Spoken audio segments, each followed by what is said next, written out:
A semana começa derrubando falsas dicotomias. O fraco movimento econômico com a reabertura já permite reafirmar, agora com evidências empíricas, a causa da recessão não é a quarentena, mas a pandemia. Investidores internacionais pressionam o governo brasileiro por medidas de sustentabilidade ambiental, derrubando outro mito, aquele que opõe progresso econômico e preocupação ambiental. Não dá para separar uma coisa da outra. E o Livres debate como conciliar o combate à fake news e a liberdade de expressão. Hoje, com comentários de Pércio Arida e Aode Cunha, apresentando a líder Livres Cristina Monteiro, veja agora o Livres Notícia.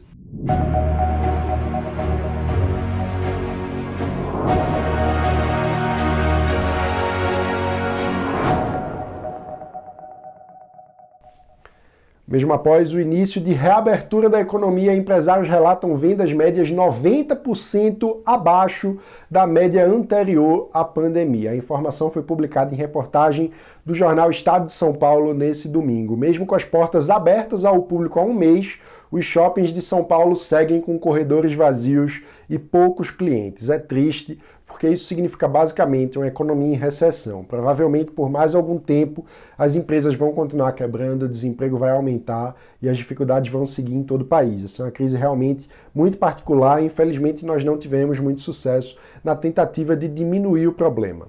É triste, mas nada disso também é surpreendente para quem não se deixou seduzir pelas falsas narrativas. Você lembra daquela conversa que tentava opor preocupação com a saúde e preocupação com a economia? A narrativa era basicamente que se as medidas de saúde fossem bruscas demais, isso geraria um problema econômico mais grave do que a doença em si, ignorando inclusive que as medidas no Brasil não foram bruscas demais em relação à saúde. Mas enfim, a gente sempre denunciou aqui que essa é uma lógica falsa, é um mito, não é a quarentena que causa o problema econômico, é a pandemia, porque independentemente da imposição ou não de medidas pelo governo, o fato é que a grande maioria das pessoas não segue vivendo sua vida como se nada tivesse acontecendo em meio a uma pandemia com mais de 70 mil mortos. As pessoas são humanas e não dá para viver como se nada tivesse acontecendo sob uma pilha de mortos, né? Por isso mesmo, até do ponto de vista puramente econômico, a coisa mais importante a se fazer lá atrás era tentar conter o avanço da pandemia. O custo, sobretudo em vidas, obviamente, mas também do ponto de vista econômico, acaba sendo muito maior quando não se tomam as medidas sanitárias adequadas em casos como esse. Nós alertamos para isso desde o começo aqui no canal, no nosso documento oficial com proposta para enfrentar a pandemia, em artigos no jornal e também com lives, como nessa que nós fizemos em maio com o nosso conselheiro acadêmico, Pércio Arida. Tem também um segundo mito, que é a ideia que o problema é causado pela quarentena, né? Que se não tivesse quarentena, não tinha contração da atividade econômica.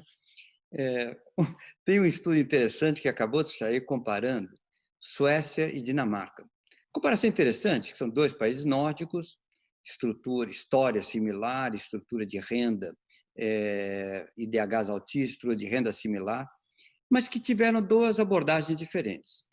A Suécia apelou para o capital cívico que ela tem, para as pessoas ficarem conscientes, ficarem em casa, não irem trabalhar, não pegarem transporte coletivo, mas não adotou quarentena nenhuma.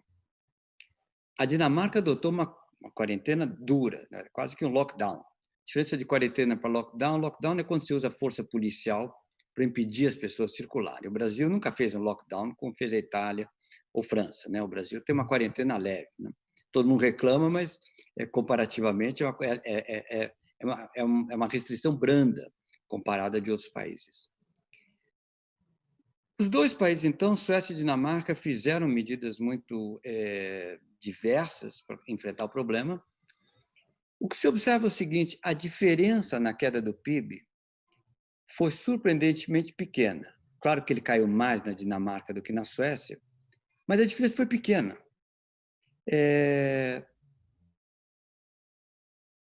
Você deve se imaginar que os índices de mortalidade foram menores na Dinamarca do que na Suécia. Claro, se as pessoas andam menos, circulam menos, acabam tendo índices de mortalidade menores. Mas a diferença de PIB foi relativamente pequena. O ponto é interessante, porque se você está falando para a população educada, que entende o problema do contágio, a rigor, parte da quarentena é dispensável. O sujeito não vai num bar cheio tomar cerveja, porque ele sabe que pode se contaminar. Pode deixar até o bar aberto, o sujeito não vai. O sujeito não vai no restaurante, o sujeito não pega um avião. a não ser em caso de extrema urgência, porque tu não entra num metrô que tenha muita gente. Então, o problema nosso aqui no Brasil é que, como tem orientações diversas, além da falta de educação formal das pessoas, tem orientações diversas. Os governadores falam para implementar uma quarentena, o presidente fala na verdade, que é contra a quarentena. A desorientação é como se ela destruísse capital cívico. Então, de certa forma, nós ficamos no pior dos mundos. A gente tem o custo econômico da quarentena, mas colhe pouco do benefício que adviria da forte redução da contaminação e de altos índices de isolamento social. Bem, a gente espera que nós sejamos capazes, enquanto país, né, de aprender com essa triste experiência que nós estamos vivendo. Não podemos continuar caindo nessas falsas armadilhas que negam a ciência. A gente precisa reafirmar o óbvio. Não existe prosperidade econômica sem saúde, sem educação, sem as condições básicas para a nossa condição de indivíduos, né, de seres humanos. Aqueles que apostaram nessa narrativa irresponsável, que tentava opor saúde e economia, deviam vir a público e pedir desculpas pelo seu erro grave, que custou vidas e uma crise econômica mais grave. Talvez seja pedir demais que eles tenham esse gesto de grandeza, mas eu espero sinceramente que a gente possa pelo menos aprender com isso para que não tenhamos o risco de repetir novamente esse tipo de erro.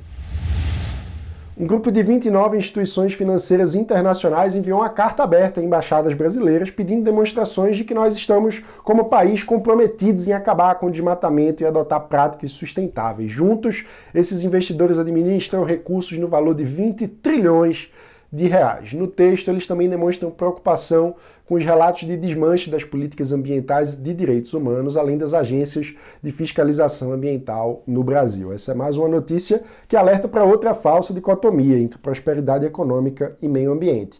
A verdade é que no século XXI, toda atividade econômica precisa também ter compromisso ambiental. Nesse contexto, quem ama a liberdade, quem defende a economia de mercado, não pode simplesmente fechar os olhos e adotar uma postura negacionista. É preciso arregaçar as mangas, aceitar a realidade, se informar com as melhores pesquisas científicas e buscar respostas ambientalmente sustentáveis, que sejam compatíveis com os princípios de uma economia de mercado. Os próprios fundos internacionais de grande porte já incorporaram essa agenda, têm essa exigência ética fundamental na hora de tomar decisão de investimento. Portanto, a narrativa de que a gente teria que escolher entre crescimento econômico e preservação do meio ambiente é falsa. Na verdade, para ter uma inserção relevante na economia internacional, para participar ativamente das cadeias globais de valor no século XXI, a gente precisa ter compromisso ambiental. Esse, inclusive, foi tema de um comentário recente do economista Odd Cunha na sua participação no Livres Mercado. Se você olhar para as grandes empresas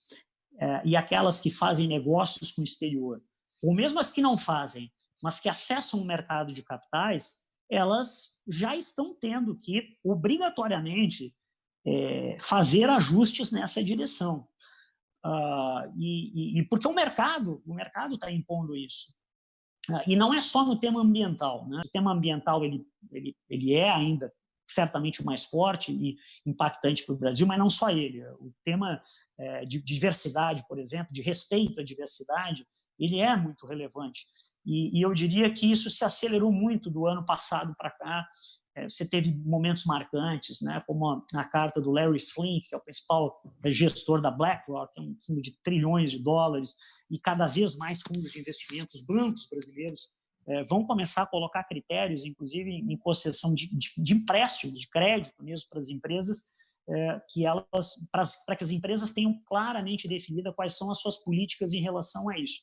Então, eu acho que aqui é um ponto, claro, que é uma responsabilidade do governo, principalmente no tema ambiental. Isso pode custar muito caro para o Brasil, sim. É importante que se tenham políticas em conformidade com o que o mundo vem exigindo, porque o meio ambiente é um ativo das pessoas no mundo como um todo. O que se faz no Brasil tem que ter repercussão sim na Europa, nos Estados Unidos e vice-versa.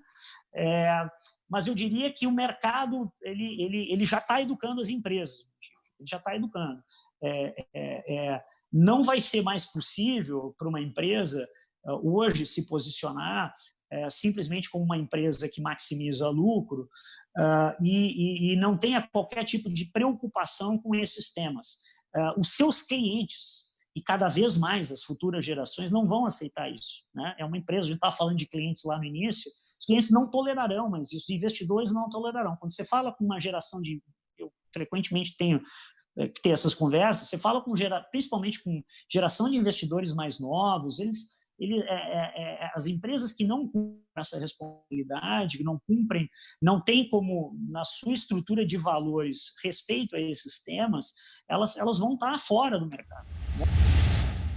Amanhã vai ser lançado um manifesto para uma economia verde, pedindo compromisso ambiental para o progresso econômico, com assinatura de vários ex-ministros da Fazenda e ex-presidentes do Banco Central. Entre os signatários estão o embaixador Rubens Recupero, o economista Armínio Fraga e o conselheiro acadêmico do Livres, Pércio Arida. A gente vai repercutir esse manifesto aqui no canal ao longo da semana, mas já fica a indicação para você conferir a entrevista do Pércio no Estadão nesse fim de semana. Na avaliação dele, o Brasil virou um par internacional em função da falta de compromisso ambiental do governo Bolsonaro, e Pércio ainda avaliou o desempenho do governo nas respostas à pandemia, elogiou a ideia do programa Renda Brasil, que quer unificar programas sociais e dar uma turbinada no Bolsa Família, e ainda rebateu as críticas do ministro Paulo Guedes ao Plano Real.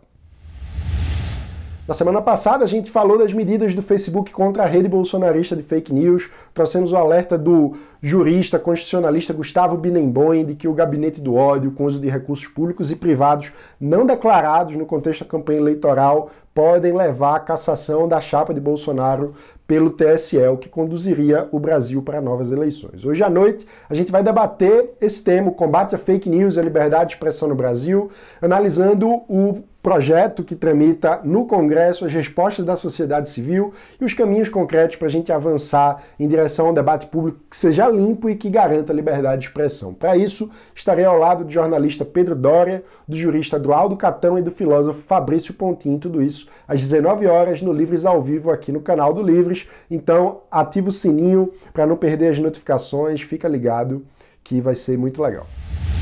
E agora vamos conhecer a líder Livres Cristina Monteiro, de São Paulo. Eu sou uma líder Livres e tem uma frase que eu queria dividir, que é o seguinte: ser livre é querer ver livres os outros. É da Simone de Beauvoir e me acompanha ao longo da minha jornada. E para mim, liberdade é conceder a mesma oportunidade para todos, para que depois cada um faça a sua escolha, de acordo com o que considera ser liberdade. Esse foi o Livros de Notícia de hoje e não se esqueça, deixa aqui o seu like, se inscreva no canal e ative o sininho para não perder as notificações. O Livros de Notícia, como você sabe, segunda a sexta-feira, sempre às 7 da manhã, traz para você os principais destaques do dia para quem defende a liberdade por inteiro. Você pode continuar acompanhando o nosso trabalho baixando o nosso aplicativo exclusivo para associados. O link para download está aqui na descrição do vídeo. Obrigado e até a próxima.